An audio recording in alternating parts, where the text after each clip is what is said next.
특허 출원, 그 다음에 특허권의 번호를 어떻게 표시해야 할까요? 또 그 다음에 이러한 표시를 잘못하게 되면 어떠한 문제점이 있을까요?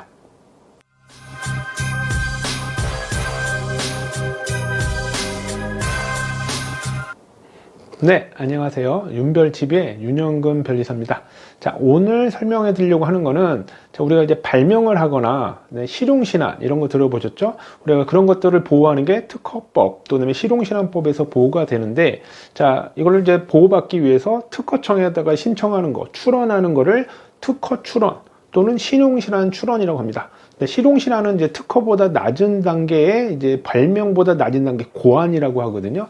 자, 그런 것들을 보호하는데, 자, 만약에 여러분들이 이제 여러 가지 제품을 사시거나 뭐 그럴 때 많이들 보셨을 겁니다. 특허 제 몇몇하고 번호가 있고, 또는 실용신안 제 몇 호 이렇게 번호가 있습니다. 자, 이런 거를 특허 표시라고 하고, 또는 실용신안 표시라고 하는데, 자, 이런 표시는 나름의 규칙이 있겠죠. 이걸 아무나 막 특허도 받지 않았는데 막 표시한다든지, 그 다음에 이제 그런 것들을 허위, 거짓으로 표시하면 문제를 삼아야겠죠. 자, 그러면 제가 두 번째로 뭐 두 가지로 좀 설명드리려고 하는데, 첫 번째는 어떻게 표시해야 하느냐, 요게 하나고요. 그 다음에 요런 표시를 제대로 하면야 문제 없겠지만, 이 표시를 잘못했을 때 어떤 뭐 형사적이든 아니면 뭐 행정적으로 처벌이 있는지 그거를 설명드리도록 하겠습니다. 자, 첫 번째, 자, 특허의 표시는 어떻게 해야 할까요? 자, 특허를 이제 특허청에다가 신청을 하게 되면 그걸 특허 출원이라고 합니다. 특허 출원은 아직 권리가 발생한 건 아니기 때문에 특허 출원은 심사 중이라는 걸 나타내는 거고요. 그 다음에 이제 특허를 다 심사를 해서 거절이유가 없이 등록이 되면 특허권 또는 특허 등록이라고 하는데, 그때는 권리가 발생한 아주 강력한 권리가 됩니다. 그러니까 보통 이제 특허는 번호가 10이 들어갑니다. 제 10- 몇으로 표시되고요. 그 다음에 이제 특허보다 낮은 단계 실용신안은 20- 붙게 됩니다. 그래서 만약에 아직 출원 중이면 10- 하고 연도가 붙고요. 그 다음에 번호가 나옵니다. 보통 7자리. 그 다음에 이제 등록이 되면, 이게 특허가 등록이 되면 10- 하고선 번호가 나오게 돼요. 실용신안은 20이 들어간다고 했죠. 만약에 2024년도에 출원 신청한 거면 20-2024 하고 번호가 또 나옵니다. 그 다음에 이제 그게 등록이 된다면 20- 몇 호. 자, 그러면 이 번호는, 자, 특허를 등록받지도 않았는데 번호를 쓰면 안 되겠죠. 등록되지 않았으면 특허 출원 제 10- 뭐 2024- 하고선 번호가 들어가야 되고요. 등록이 됐다면 특허 등록 또는 뭐 특허권 제 10- 몇 이렇게 들어가야 되고, 실용신안은 10 대신에 20으로만 표시를 하면 됩니다. 자, 그러면 문제가 없겠죠. 대신 특허 등록도 받지 않았는데 그걸 그냥 표시하면 안 되고요. 특허 출원이면 출원이라고 꼭 표시를 하셔야 됩니다. 자, 그게 잘못되면 이제 좀 뒤에다 설명드릴 거짓 표시, 허위 표시가 되게 됩니다. 그리고 만약에 이제 인터넷 사이트나 인터넷 쇼핑몰에서 표시를 하시게 된다면 인터넷 사이트에 대한 표시도 함께 하시는 게 시행규칙이나 특허법 이런 데서 규정을 하고 있습니다. 자, 그런 표시로 하셔야지만 꼭 문제가 없게 됩니다. 자, 그러면 그러니까 여러분들이 만약에 소비자라면 어떤 제품이 특허 출원 제 10- 몇 호 이렇게 돼 있으면 이거 출원 아직 등록된 건 아니구나. 그 다음에 특허 등록 제 10- 몇 최소한 등록이 됐나 보다.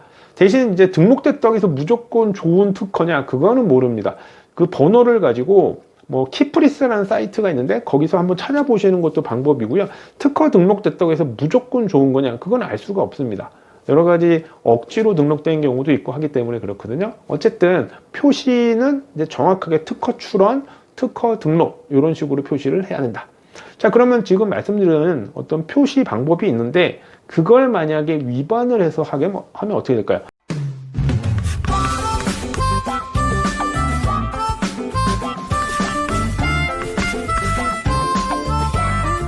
뭐 출원도 안 했는데, 아니면 이제 등록도 안 해놨는데 특허 등록이라고 표시를 했다든지, 그럼 분명히 번호의 표시를 잘못한 거네요.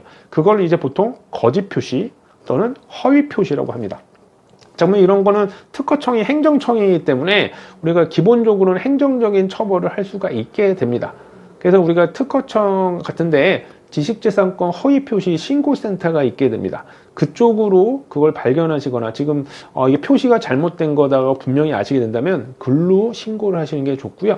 자, 신고를 하시게 되면 자, 그냥 처벌하지는 좀 않겠죠. 그래서 행정적으로 이거는 뭐 쓰지 마라, 아니면 이걸 수정해라, 뭐 이런 식으로 해서 한 2회 정도 지도가 나갈 겁니다.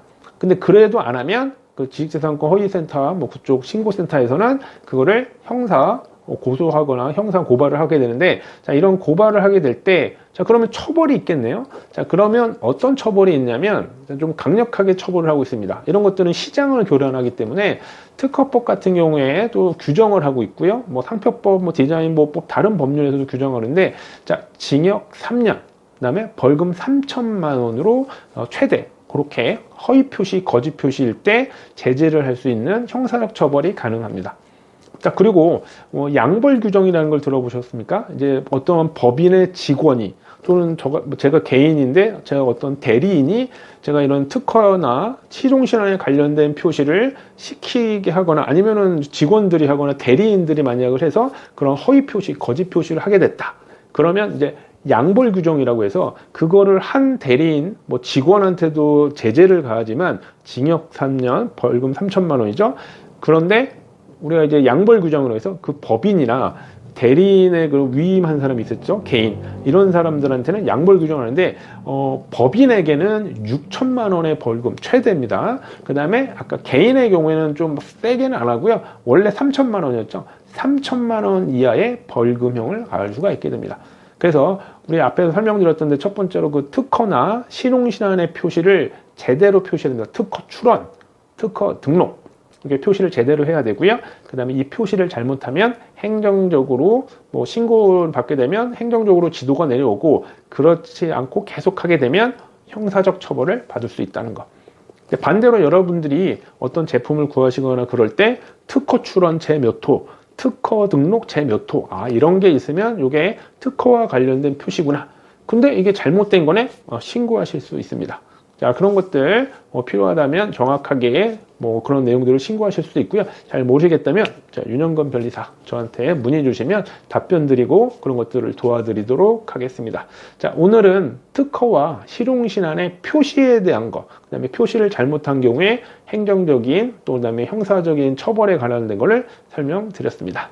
자, 컨텐츠가 마음에 드셨다면 좋아요, 구독, 댓글, 알람 설정 좀 부탁드리고요.